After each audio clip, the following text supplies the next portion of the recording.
We're going to be spending the next two presentations talking about really some of the most horrific war crimes that were committed during World War II, and they were not committed by the Nazis.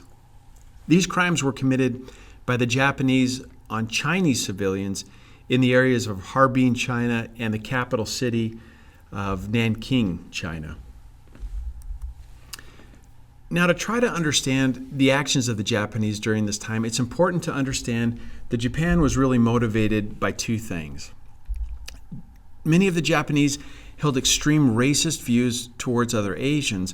They believed that they were genetically and culturally superior to any other people, and in particular to other Asians. Now, the Japanese were also recovering from the Great Depression, and they were desperate for natural resources in order to expand their economy. They had limited natural resources on their islands, and unfortunately for their neighbors, many of them had rich quantities of these resources that Japan wanted so badly. Now, in 1935, Japan invaded an area called Harbin, China. Now, quickly, they built a research laboratory that was designed to test biological, chemical, and conventional weapons. Now, these subjects that would be used would not be lab rats, but they would be humans, and they were Chinese civilians from the surrounding area. Now, the Chinese who were captured and brought to the facility, they were injected with a variety of diseases, and these included smallpox, the bubonic plague, syphilis, gonorrhea, cholera, and anthrax. Again, a biological program intended to infect people with these diseases. Now, not every Chinese patient was injected with diseases. Some were used for experiments to see the human body's response to various conventional weapons of war. And as you can see from the graphic to the right, humans were strapped to boards, and then they were placed at various distances from grenade explosions. Others were attacked with flamethrowers and chemical weapons. And even more barbaric, Japanese scientists would lace candy with various types of poison and then pass it out to the Chinese children in the city. They would then make observations to see how effective the poison was at killing human beings.